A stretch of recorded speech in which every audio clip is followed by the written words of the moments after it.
रात का आखिरी पहर था। चंदपुर गांव के ऊपर एक अजीब सा सन्नाटा था। ना कुत्ते भौंक रहे थे, ना कोई चिड़िया की आवाज, सिर्फ एक अजीब सी हवा जो एक पुराने गुलाबी पत्तों वाले पेड़ के पत्तों को हिला रही थी। इस गांव के लोग कहते थे, जब भी हवा इस पेड़ के पास से गुजरती है तब किसी औरत की सांस उसके साथ चलती है। कोई नहीं जानता था वो कौन है, पर सब कहते थे चंदपुर के तालाब में एक औरत की रूह कैद है, शायद वही है। सुनने में आया बहुत साल पहले उसी तालाब के पास रहती थी गंगा और उसका पति तुंग तुंग, एक मिट्टी के बर्तन बनाकर बेचने वाला आदमी। तुंग तुंग हर रात गांव के अंदर के भंडार में जाकर मिट्टी लाया करता था मटका बनाने के लिए। पर एक रात कुछ अलग था। उस दिन अमावस थी और मिट्टी से एक अजीब सी बदबू आ रही थी। तुंग तुंग ने गंगा से कहा, रात भारी है, तू सो जा, मैं बस कुछ देर में मिट्टी लाकर लौट आता हूँ। गंगा को दरवाजे पर बोलकर ही वो चला गया। अगली सुबह गांव वालों ने देखा तालाब के पास तुंग तुंग का मटका पड़ा था और उसके अंदर सिर्फ खून, लेकिन तुंग तुंग गायब था।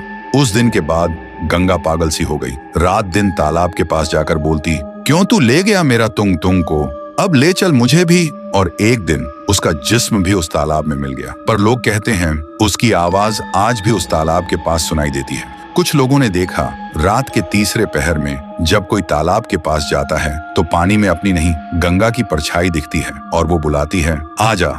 गांव के लोग जब सरपंच को सारी बात बताए तो सरपंच ने फैसला लिया तालाब को बंद कर दिया जाए। फिर एक दिन तालाब में सीमेंट डालकर उसे बंद कर दिया गया। तब से सब समझने लगे अब सब ठीक है। तभी उस गांव में आता है एक नौजवान राइस्टार। उसने सुना था गांव में पुरानी कहानियां हैं, इसलिए वो सोचता है क्यों ना उस पर एक डॉक्यूमेंट्री बनाई जाए। फिर एक रात सब बदल गया। रात के 1 बजे राइस्टार तालाब के पास जाने का फैसला करता है, लेकिन जैसे ही उसने बंद तालाब के पास पैर रखा एक ठंडी हवा चलती है और एक आवाज, तू भी अब मिट्टी में मिल जा। राइस्टार डरते हुए पलटा। फिर जो उसने देखा उसके होश उड़ गए। तो दोस्तों, राइस्टार ने ऐसा क्या देखा जिसे देखकर वो खुद सन्न हो गया? अगर जानना है तो कमेंट करो, पार्ट 2 चाहिए।